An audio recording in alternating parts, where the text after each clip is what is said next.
Penelitian menemukan bahwa guru mempunyai ekspektasi yang lebih baik terhadap anak-anak yang menurut mereka lebih cakep. Satu studi mengamati catatan akademik lebih dari 4.500 siswa yang dipisahkan menjadi dua kelompok.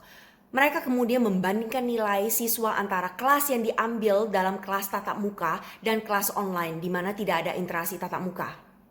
Para peneliti menemukan bahwa siswa yang dinilai memiliki penampilan dan ketampanan di atas rata-rata alias lebih cakep, memperoleh nilai yang lebih rendah saat di kelas online dibandingkan saat mereka mengambil kelas tatap muka. Berarti yang mereka nilai bahwa murid cakep itu lebih pintar, itu salah karena ternyata hasil dari nilai mereka sangat rendah. Hal ini disebabkan oleh efek halo. Saat kamu memandang matahari, terkadang kamu melihatnya dengan jelas. Namun ada kalanya kamu melihatnya bersinar jauh lebih besar dari bentuk aslinya. Nah, lingkaran cahaya yang membuatnya tampak lebih besar itu disebut halo. Halo membuat seseorang atau produk bersinar lebih besar dari wujud aslinya. Sehingga membuat kita tidak bisa melihat dengan jelas. Karena kita cenderung menghubungin segala jenis faktor yang tidak terkait dengan mereka. Efek halo pertama kali ditemukan pada tahun 1907 oleh psikolog Amerika Frederick Wells dan kemudian dipelajari oleh psikolog Edward. Efek halo tidak hanya mempengaruhi cara guru memperlakukan siswa, tetapi juga dapat mempengaruhi cara siswa memandang guru. Sebuah penelitian yang diterbitkan dalam Journal of Economic Psychology menemukan bahwa waitress atau pelayan-pelayan restoran yang cakep memperoleh tips sebesar $1.200 lebih banyak per tahun dibandingkan rekan mereka yang tidak menarik atau kurang menarik. Antusias dan sikap positif mereka atau semua pekerja bakal menutupi kurangnya pengetahuan dan keterampilan mereka. Sehingga menyebabkan orang lain menilai mereka lebih pintar daripada kinerja mereka yang sebenarnya.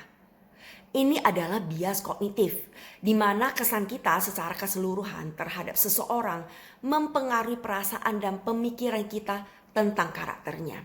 Dengan kata lain, efek halo membuat persepsi terhadap satu kualitas menimbulkan penilaian yang bias terhadap kualitas lainnya. Efek horn adalah kebalikan dari halo. Horn terjadi ketika orang lain dirugikan oleh penilaian bias itu.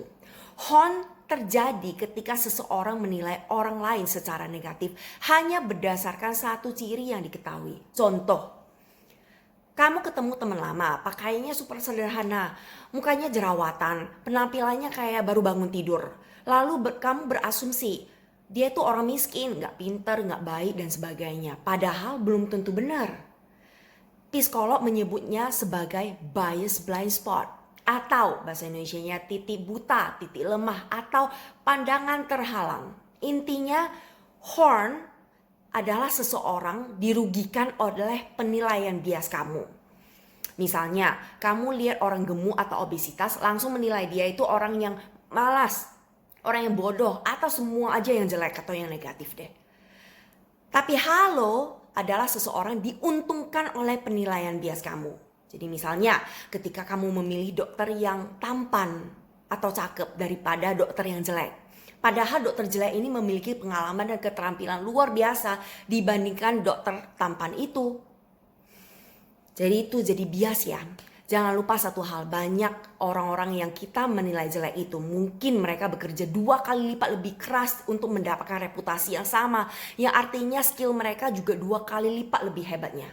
Jadi lain kali saat evaluasi seseorang, pertimbangkan bagaimana penilaian kamu secara keseluruhan terhadap mereka yang mempengaruhi evaluasi kamu terhadap karakteristik lainnya. Tentu saja menyadari efek halo tidak memudahkan kita untuk menghindari pengaruhnya terhadap persepsi dan keputusan kita. Efek halo memungkinkan orang mengambil keputusan dengan cepat tapi bisa jadi kesalahan dalam penilaian. Gimana menurut kamu? Bagikan pengalamanmu di komennya.